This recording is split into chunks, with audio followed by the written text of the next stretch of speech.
Est-ce que toi aussi, ça t'est déjà arrivé d'entendre, des voix qui te découragent, qui te disent que tu pas de valeur ou que, ta vie n'a pas de sens, ou alors des voix qui veulent te pousser au suicide ou alors à te faire du mal ou à un de tes proches? C'est de ça que nous allons parler aujourd'hui dans cet épisode. Hey there! Welcome to the Sign of the Soul. This is a space where we can talk about the good and crazy moments life throws at us. No taboos, no filters. Sometimes I will have guests joining me, and other times it will just be me sharing my thoughts and my journey with you. We are here to think outside the box, be real, and connect on a deeper level, all with God's guidance. We speak from the heart, no rules, no shame. Just open conversation, soul to soul. This is the SOS. Merci d'avoir rejoint The Sound of the Soul. Je m'appelle Muriel et aujourd'hui nous allons discuter, nous allons parler de la bataille de l'esprit, The Battle of the Mind. Alors, de ce que je me rappelle, en essayant de faire ce sujet-là, de parler de Battle of the Mind, qui a été un élément clé dans ma vie, qui a été quelque chose que j'ai beaucoup vécu. Je me suis rappelé qu'en fait, je pense que toute ma vie, en fait, j'ai eu à me battre contre des pensées. En tout cas, j'ai beaucoup été envahie par des pensées, en fait, tu vois. Hem, Depuis très jeune, j'avais eu toujours l'impression comme d'être différente des autres, d'être à part, d'être différente et j'ai commencé, à avoir des voix qui me disaient que j'étais pas worth it, que j'avais pas de valeur, que j'étais pas à ma place et hem et que pour fit, en fait, dans le moule, il fallait que je trouve un moyen et j'étais pleine d'anxiété, de peur à chaque fois, en fait. Je pensais avec du recul, peut-être que c'était social anxiety, mais en tout cas, quand j'ai découvert que le remède à cette anxiété que j'avais, c'était l'alcool, ça a été des voix maintenant qui me poussait vraiment à boire, en fait, tout le temps. C'est-à-dire que chaque jour, chaque fois, il fallait que je bois quelque chose pour être au top de ma forme, en fait. Genre, pour être Muriel, pimpante, Muriel, qui a de l'humour, Muriel qui brille même, je dirais peut-être et afin de me sentir à l'aise dans la société. Mais en fait, les voix me disaient qu'en fait, sans alcool, je pouvais pas fonctionner. Donc ce qui m'a rendue avec le temps, en fait, dépendante, en fait. Donc pour chaque chose que je devais faire, ou sortir de ma zone de confort, il fallait que je sois, sous alcool, en fait et je me rappelle aussi vers le lycée, je cherchais vraiment, des réponses par rapport au monde et je cherchais vraiment j'avais essayé, en fait, de prier. Je voulais essayer de prier, d'aller à l'église, mais à chaque fois que je voulais aller à l'église, à chaque fois que je voulais prier, j'avais peur et j'étais prise d'anxiété. J'avais des voix qui me disaient: «Non, n'y va pas, tu vas mourir». Ça me faisait toujours peur. Donc même une fois même, il y avait une veillée de prière, je me rappelle, dans une des églises à Abidjan et je me suis arrêtée à la porte de l'église juste pour écouter et j'entendais et je j'arrivais même pas à bien recevoir, en fait, à bien entendre. Donc je suis rentrée, mais quand je suis rentrée, c'était une veillée de nuit et tout. Quand je suis rentrée dans les bâtiments, mon esprit a commencé j'ai commencé à sentir une lourdeur, mon esprit a commencé à me dire: «Non, sors, quitte ce lieu, c'est pas ta place ici» et tout. J'ai dû même aller appeler une de mes copines d'enfance, une de mes amies d'enfance qui, par la grâce de Dieu, habitait à côté de chez moi et je l'ai appelée et je lui ai dit: «Viens me rejoindre à l'église». Elle est venue me rejoindre à l'église et on est resté dans la cour de l'église. J'arrivais même pas à aller m'asseoir avec tous les fidèles, dans l'église parce que j'étais prise de peur et sincèrement, ça a été un feeling vraiment je me suis jamais vraiment posé la question de pourquoi. J'en ai même pas parlé à mes parents après ça, mais je sais qu'après ça, je n'ai plus cherché à aller à l'église parce que j'avais vraiment peur et avant de venir aussi, avant d'avoir ma délivrance, en fait, en fin 2022, j'ai fait face à des voies de suicide, en fait. J'ai fait face à des voies de suicide, qui me disaient quand j'étais, comme par exemple, j'étais assise, dans mon salon en train de travailler en télétravail et puis j'entends: «Prends un couteau, tue-toi. Prends un couteau, tue-toi». Comme la voix, comme en ce moment, comme je suis en train de vous parler, j'entends: «Prends un couteau, tue-toi». Ah, je dis: «Mais ça, c'est bizarre» ou alors je marche, j'entends: «Dans 2 minutes, tu vas devenir folle. Dans 2 minutes, tu vas devenir folle» ou alors d'autres fois, je suis là au balcon et j'entends: «Jette-toi, saute, saute, jump, jump» and I'm like: What is going on? Mais je pense que de toutes les voix, parce que comme des fois, tu peux penser que des fois, ça peut être des pensées, des trucs subtils qui te viennent et tu penses que non, peut-être tu es découragé. Est-ce que je mettrai fin? C'est pas même si je mets fin à ma vie. Donc ça, c'est des petites pensées. Mais les voix, quand elles t'attaquent, c'est ça te shake, en fait. Moi, ça m'a vraiment ébranlée, en fait, honnêtement. J'ai jamais ressenti ça. C'est comme si c'est ma propre voix c'est comme quand je vous parle comme ça, comme je m'entends là, mais c'est dans mon esprit, en fait et j'ai fait face à ça et c'était terrible, hein. Mais il y a une autre partie aussi qui s'est passée, c'est que quand j'ai été sauvée par le Seigneur, quand je l'ai rencontré, que là, j'ai commencé ma marche avec le Seigneur et c'était juste après ma sortie de l'hôpital aussi. J'étais en plein recovery de de la maladie et tout et et là, j'ai fait face à beaucoup de up and down, des voix qui venaient me tirer parce que comme je cherchais à savoir qui était à connaître encore plus Dieu et à rentrer encore plus dans la foi, à monter encore plus, beh, en fait, c'était des voix qui me disaient que en fait, tu n'es pas sauvé, qui me décourageaient, qui me disaient que j'étais pas sauvée ou alors, qui me disaient que non, que le monde dans lequel j'étais n'était pas réel ou alors, ça me disait que non, que je suis folle, je suis instable, que mon passé, c'est je suis toujours attachée à mon passé, j'ai pas été sauvée. Que tout ça, en fait, c'était faux. J'étais dans une pas dans une réalité et vraiment à ce moment-là, en fait, il y a 2 versets qui m'ont vraiment aidée à pouvoir comme à pouvoir surpasser ces voix. Parce qu'à chaque fois que j'entendais ces voix, je lisais ces 2 versets-là. Donc heu, il y a Galates 2, verset 20 qui dit dans la Bible: «J'ai été crucifié avec Christ. Ce n'est plus moi qui vis, mais c'est Christ qui vit en moi. Et ce que je vis maintenant dans mon corps, je le vis dans la foi au Fils de Dieu qui m'a aimé et qui s'est donné lui-même pour moi». Il y a aussi, le deuxième que je lisais aussi qui m'aidait juste après Galates 2 versets. Mais moi, franchement, quand je trouvais des versets, je m'attaquais vraiment, je les garde en fait. Et à Colossiens 2 versets 14 à 15: «Il a effacé l'acte rédigé contre nous qui nous condamnait par ses prescriptions et il a annulé en le clouant à la croix. Il a ainsi dépouillé les dominations et les autorités et les a données publiquement en spectacle en triomphant d'elles par la croix». Donc ces 2 versets-là, en fait, me disent que Jésus-Christ est mort à la croix pour moi.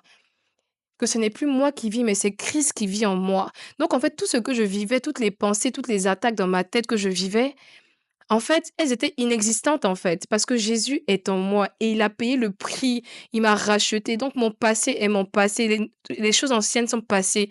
Maintenant, je suis une nouvelle créature en Christ. Tout ce qui se passe dans mon corps, toutes ces voix de folie sont passées, toutes ces voix de découragement, toutes ces voix qui viennent attaquer ma self-esteem sont passées parce que Jésus-Christ vit en moi maintenant.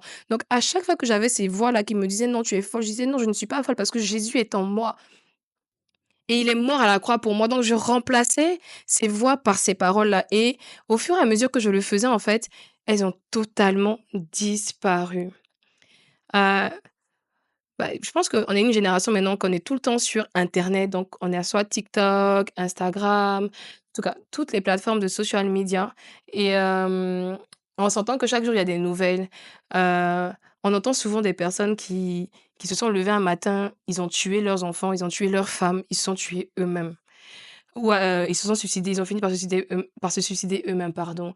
Ou alors des personnes qui du jour au lendemain, tu sais pas pourquoi, ils ont sauté, ils se sont suicidés. Tu comprends pas, tu sais pas, ils étaient peut-être pas dépressifs ou alors tu savais pas qu'ils étaient dépressifs, mais pour avoir vécu les voix qui te poussent à te suicider, à sauter, je vais vous dire que se mettre sur un balcon, sur bien à une hauteur pour dire que tu vas sauter, de toi-même, en fait, ça a pas de bon sens, en fait, tu vois?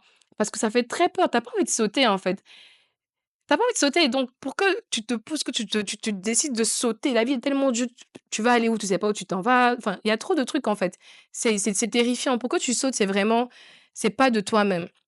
Ou alors, je me rappelle, je sais pas si c'était l'année dernière ou l'année d'avant, il y a eu une histoire, au Canada d'un monsieur, un chauffeur de bus qui a conduit un bus pour aller cogner dans une garderie. Donc il y a eu des morts, des enfants qui sont morts et le chauffeur, il est sorti nu du bus pour marcher après ça. Je me dis: «Mais si quelqu'un est normal, en fait, est-ce qu'il peut vraiment conduire un bus nu et aller décider un matin de tuer des enfants et ensuite de sortir du bus tranquillement et de marcher?» Ça a pas de sens, ça a pas de sens et tout ça, en fait, c'est des voix, c'est de la persécution.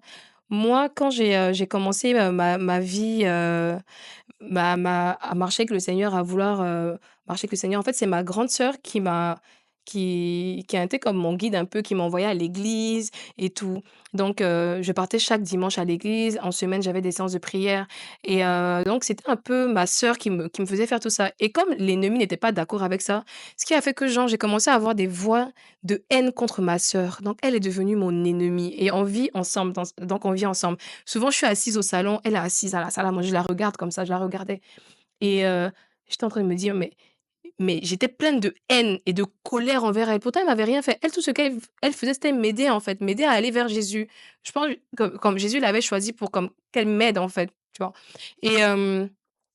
Et moi, je la détestais et quand elle a commencé son ministère, à l'église, j'ai commencé à faire des cauchemars.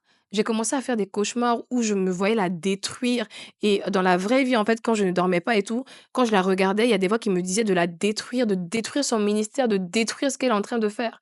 Mais je comprenais pas et ça me faisait terriblement mal. Ça me pesait et le seul moyen que j'avais pour fight, pour combattre ces voix-là, c'était de parler, de parler. Et moi, en fait, j'ai compris que garder les choses pour soi dans son cœur, ça te ronge et ça te tue, en fait. Donc, ce que j'ai fait, c'est que moi, j'ai pris ma sœur de côté. Je lui ai dit: «Écoute, il y a ça qui se passe, j'entends des voix». J'ai été très honnête avec elle, très, très, très honnête. Bon, c'est pas tout le temps parce que tu imagines si tu dois dire à la personne tout le temps que: «Ah vraiment, il y a à l'heure là, comment je te regarde là, j'ai envie de te détruire». À chaque fois que tu dis à la personne: «J'ai envie de te détruire», c'est un peu touchy. Donc quand aussi j'étais pas à l'aise aussi de parler à ma sœur, beh, je partais parler à la femme de mon pasteur ou à mon pasteur ou à des gens, de l'église à qui je m'ouvrais, à qui je parlais pour que parce que quand tu parles, il y a un pouvoir dans la parole. Il y a un pouvoir dans la parole et il y a un passage, dans Jacques 4, verset 7, qui dit: «Soumettez-vous donc à Dieu, mais résistez au diable et il fuira loin de vous».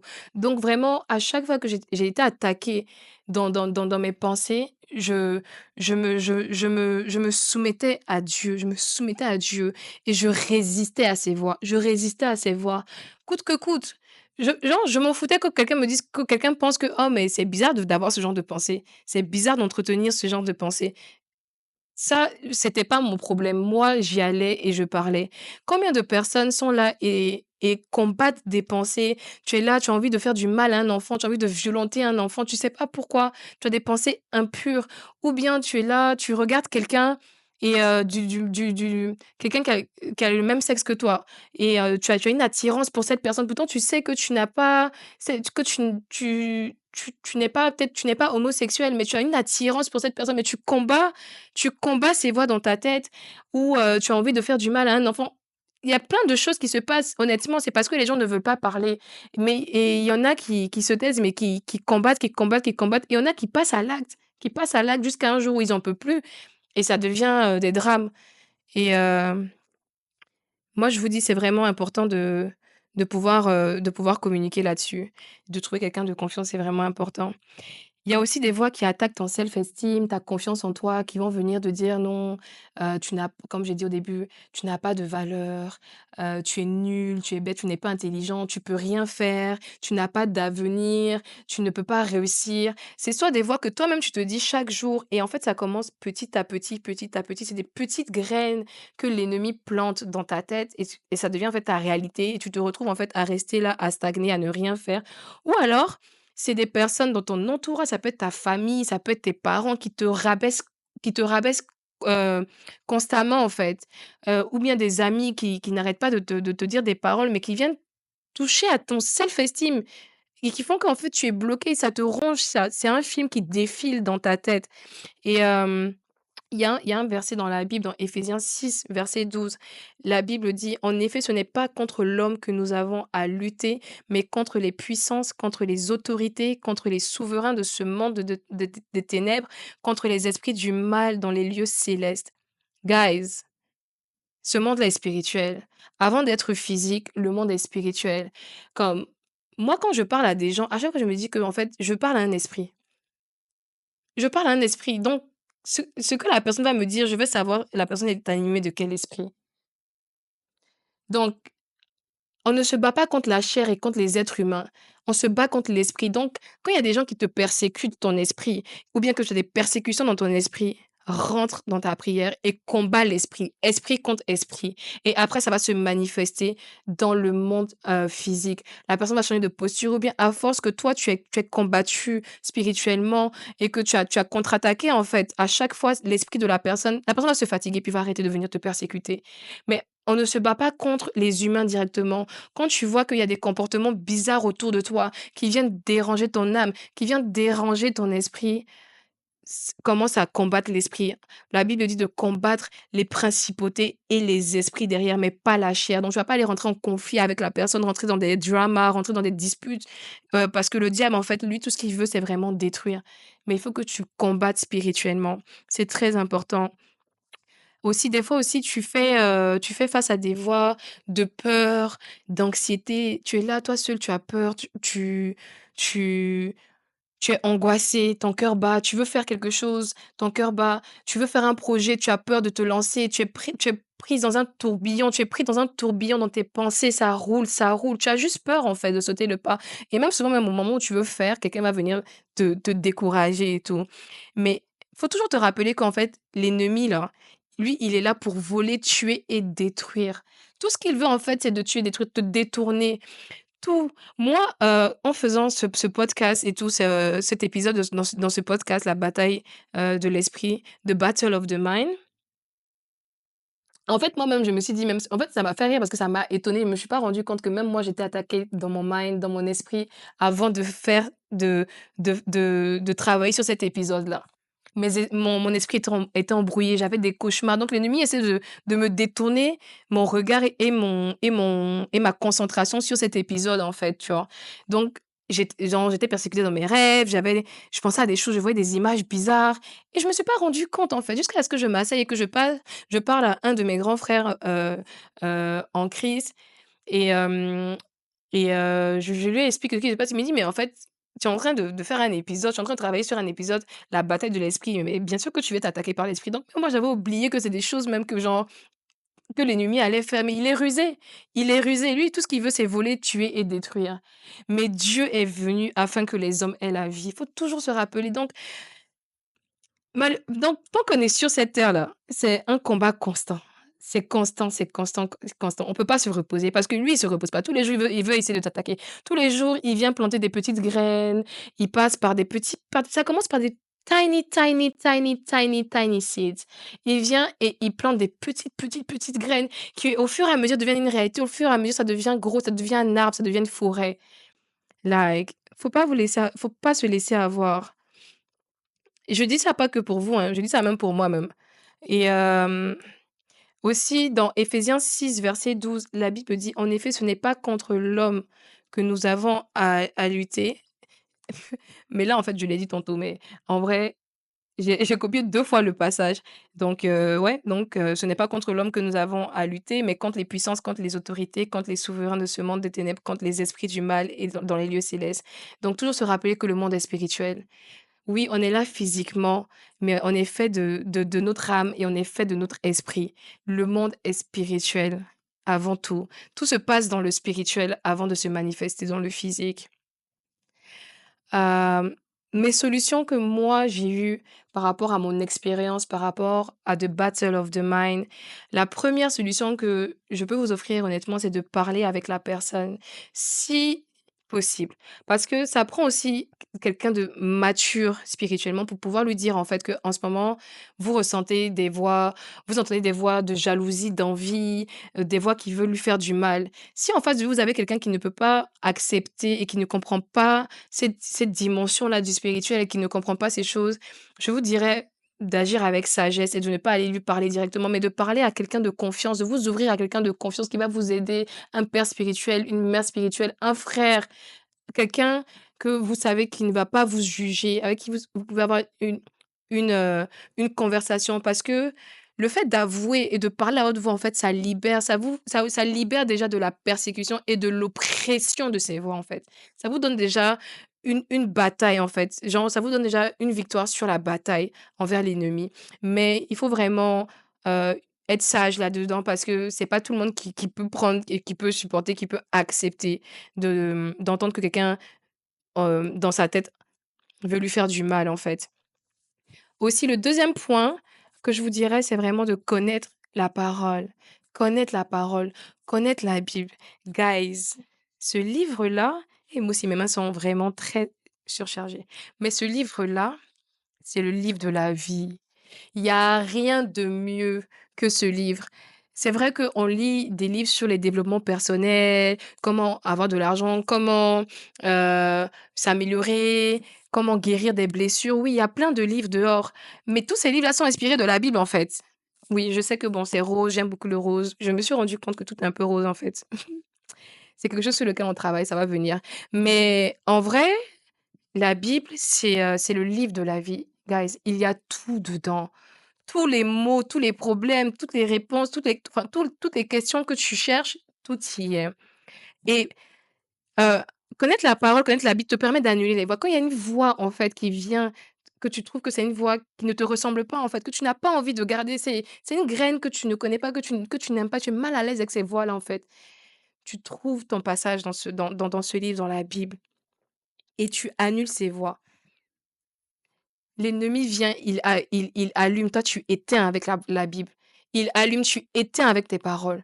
Tu éteins avec la parole de Dieu. Il te donne le pouvoir, il t'a donné le pouvoir de marcher sur les autorités. Il te donne le pouvoir. Dans Luc 10, verset 19, le Seigneur dit: «Voici, je vous ai donné le pouvoir de marcher sur les serpents et les scorpions et sur toute la puissance de l'ennemi, et rien ne pourra vous nuire». Nous avons l'autorité et l'autorité dans sa parole. Dans Éphésiens 6, verset 16, il dit: «Prenez en toutes circonstances le bouclier de la foi, avec lequel vous pourrez éteindre toutes les flèches enflammées du mal. Faites aussi bon accueil au casque du salut et à l'épée de l'esprit, c'est-à-dire la parole de Dieu». La parole de Dieu, c'est ton casque.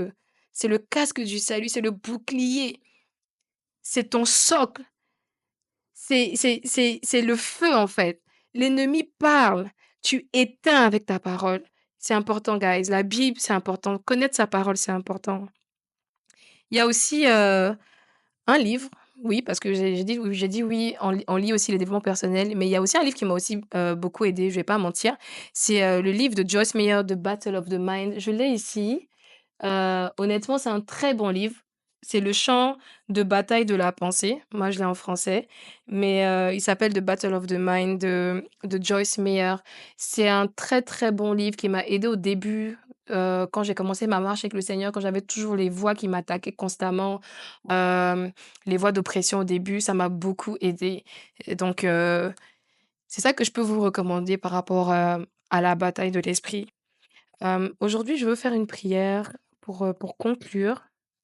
Je veux prier, pour toi qui entends des voix, pour toi qui es persécuté, pour toi qui es découragé, tu es fatigué, tu te bats contre ces voix constamment.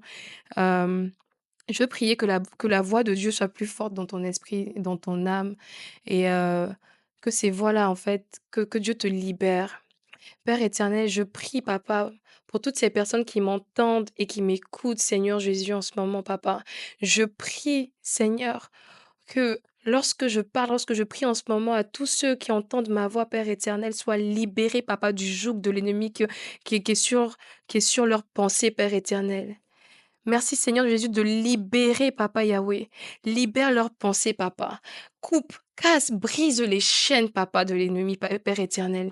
Libère, Père éternel, les pensées, le poids, papa, the seeds that the enemy has planted into their mind, into the spirit, papa. May you remove it in the mighty name of Jesus. May you cancel any dark seed. May you clear their mind, Lord Jesus. May you clear it with your word, with your love, Lord Jesus. May you remove, Lord Jesus, anything that doesn't come from you, Lord Jesus. If they are fighting suicidal talk, if they are fighting, Lord Jesus, alcoholism, any addictions, Lord Jesus, may you cancel it. May you free them, Lord Jesus. May you remove anything that doesn't come, that doesn't belong to you, Lord Jesus. May you free them, Papa. Éclaire-les, Père éternel. Éclaire-les, Papa. Enlève le nuage lourd, Papa, qui pèse, le nuage noir, Papa, qui pèse sur eux, Seigneur Jésus. Viens, Seigneur Jésus, enlever le poids, Papa, que l'ennemi a déposé en eux, Seigneur Jésus. Père éternel, libère-les, Papa, de ce joug, Seigneur Jésus. Comme tu m'as sauvé, Papa, en 2022, Seigneur Jésus. Agis dans leur vie aussi, Papa. Brise ces chaînes, Père éternel. Libère-les, Père éternel. Libère-les, Papa Yahweh. In the mighty name of Jesus. In the mighty name of Jesus. Non, Seigneur Jésus, l'ennemi est là pour détruire, tuer, Seigneur. Mais nous t'avons, Père éternel. Nous t'avons, Seigneur Jésus. Prends, Papa, ce combat, Père éternel. Donne-leur la force de résister, Père éternel, au diable. Donne-leur la force de résister, Papa, à ces voix qui ne viennent pas de toi, Papa. Donne-leur, Papa, la force de marcher avec autorité, Papa, et de proclamer, Seigneur Jésus, leur liberté totale et définitive. In the mighty name of Jesus, dans le nom puissant de Jésus que j'ai prié. Amen. Amen, amen, amen. Merci d'avoir écouté ce second épisode et à bientôt.